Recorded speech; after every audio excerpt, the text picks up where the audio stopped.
باغ، لیکن ہے وہ جگہ کدھر؟ جنتن بربواتن، بربوا، ربوا جو ہے اس کا معنی بھی کرتے ہیں، اس کا معنی جو بنتا ہے یہاں وہ پہلے یاد کر دیتے ہیں۔ بربوا یعنی ایک تھوڑی سی اونچی جگہ پر، تھوڑی سی ترقی یافتہ جگہ پر۔ ابھی ربوا کا معنی کریں گے تو پھر آپ، یہاں ہمارے پاس دو لفظ ہیں قرآن میں اور جو مکس بھی ہو جاتے ہیں، بہت سارے احباب ہیں ان کو ان دو لفظوں کے آپس میں فرق کبھی نہیں پتہ ہوتا، دونوں کو ایک ہی لڑی میں ڈالے رکھتے ہیں۔ ایک لفظ ہے ربابا، ایک لفظ ہے ربایا و ربوا، دونوں کے معنی میں بہت ظریف قسم کا معنی میں فرق ہے،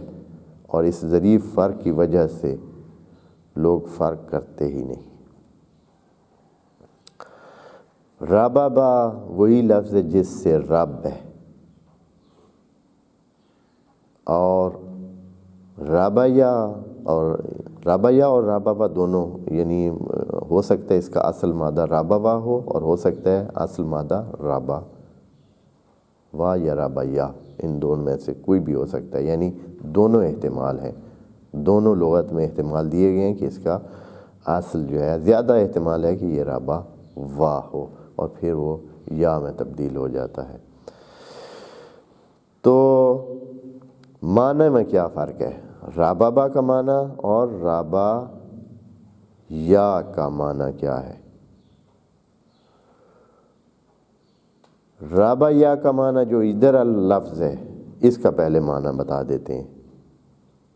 ربا یا کا معنی یہ ہوتا ہے کہ زمین یا کوئی بھی جگہ، کوئی بھی چیز جب ربا یا ہوتی ہے تو اس کا مطلب ہے کہ وہ پھلے اور پھولے، یعنی اس میں اس کی جسامت میں بھی بڑھوتری ہو،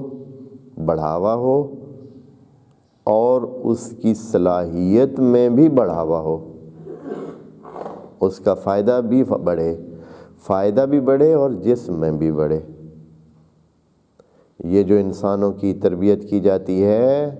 تو ان کو تربیت کا اصل مقصد یہ ہے کہ آپ ان کو جسمانی طور پر بھی بڑھائیں اور صلاحیتوں میں بھی اضافہ کریں، یعنی ان کا فائدہ بھی زیادہ ہو۔ یہ جو تربیت کا لفظ ہے یہ اس ربایا سے ہے، رب یربی، تربیت جو کی جاتی ہے، اسی لفظ کو ہی استعمال کیا گیا ہے اس میں رب ارحمہما کما ربیانی صغیرا، اے اللہ میرے ماں باپ پہ رحم فرما جیسے کہ انہوں نے میرے بڑھانے پالنے میں، بڑا کرنے میں اور مجھے سکھانے سمجھانے میں مدد کی ہے، بڑھایا بھی ہے، سکھلایا بھی ہے، یہ ہے ربایا۔ اور ربے کیا ہوتا ہے یا ربابا جو ہوتا ہے، ربابا کا معنی ہوتا ہے کہ کسی چیز کو آپ اس انداز میں گرم کریں، ویسے اصل جو ہے وہ اس میں ہے کہ کسی چیز کے نچوڑ کو، جوس کو، نچوڑ کو، عصر کو، اس کے عصر کو گرم کریں، خصوصاً مثلا انگور کو یا دوسرے پانی جو نکالے ہوئے ہوتے تھے، اور ان کو پھر گرم کیا جاتا تھا، ایک خاص انداز میں ان کو گرم کیا جائے اور ان کو سکھایا جائے اور ان کو ابالا جائے کہ وہ کم ہو کر ایک خاص مقدار رہ جائیں، اور پھر وہ مقصد کی چیز جو بھی بنانی ہے وہ بن جائے، چاہے وہ شراب ہو یا غیر شراب ہو۔ یہ ہوتا ہے رب۔ اسی لیے یہ جو آپ مربع کہتے ہیں نا، مربع، یہ مربع بھی اسی سے ہی ہے۔ یہ مربع بھی اسی طرح گرم کر کے ایک چیز کو اس کو ایک خاص حد میں گرم کیا جاتا ہے اور اس کے خاص مقدار میں اس کی وہ سکھایا جاتا ہے اور خشک کیا جاتا ہے حتیٰ کہ وہ آپ کے مقصد کی چیز بن جائے۔ اس میں بہت ساری ذہنی قوت بھی چاہیے، نظارت بھی چاہیے، عرصہ بھی چاہیے اور بہت ساری سمجھ بھی چاہیے۔ یہ ربوبیت جو ہے یہ اچھا خاصا کام ہے، یعنی آپ ایک خاص مقصد کے لیے کسی چیز کی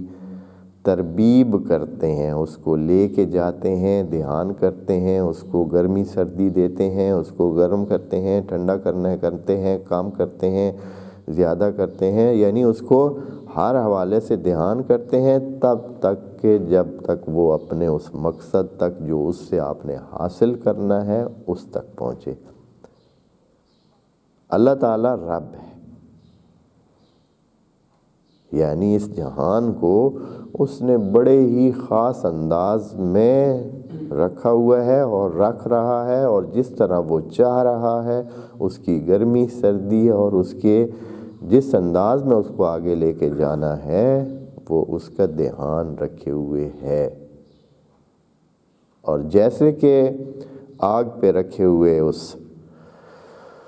نچوڑ اور اس جو ہوتا ہے اس کا جوس یا جو اس کا نکالا ہوا پانی کسی بھی چیز سے اس کا بہت دھیان کرنا پڑتا ہے کہ زیادہ آنچ سے کہیں وہ زیادہ خشک نہ ہو جائے اور کم آنچ سے کہیں وہ نقصان نہ دے، خراب نہ ہو جائے، تو اس طرح ہی یہ چیز ہے۔ ربوبیت میں یہ چیز شامل ہے کہ اس کے مسلسل اس پر نظارت بھی رکھنی ہے اور اس کو ایک ہدف تک لے جانے تک اس کا دھیان کرنا ہے اور اس ہدف کو حاصل کرنے کے لیے اس کو بنانا ہے۔ بس یہ لفظ ہے ربابا، اور جو رب کا لفظ ہم استعمال کرتے ہیں یہ ربابا سے ہے، اور جو دوسرا لفظ ہے اس کا معنی ہوتا ہے کہ وہ پھلنے پھیلانے میں جو کارکردگی ہوتی ہے یا کارگر ثابت ہوتا ہے اس کو کہتے ہیں ربایا۔ اب یہاں بے رب واتن، آپ کی وہ جنت ایک ایسی جگہ ہے جو بے رب واتن، ربوا پس ایسی جگہ کو کہیں گے ہم جو بنی ہوئی ہے، جو بہت تیار ہے، جس کو ایک خاص طریقے سے اس کو بڑھایا گیا ہے، پالا گیا ہے، اس کو تیار کیا گیا ہے، ہر حوالے سے بہت اچھی طرح بنایا گیا ہے کہ اب وہ اپنا جو اس نے پھل دینا ہے وہ دے۔ بس آپ کی ایک باغ ہو اس بندے کا جو انفاق کرتا ہے تثبیتاً لانفسہم اور ابتغاء لمرضات اللہ، اس کی مثال اس جنت جیسی ہے جو اس قسم کی زمین پر ہو، یعنی زمین اتنی بہترین ہے کہ اس میں کوئی کسر نہیں ہے، بالکل وہ ربوہ میں آئی ہوئی ہے، یعنی تیار ہے، اور اس میں یہ باغ لگا ہوا ہے۔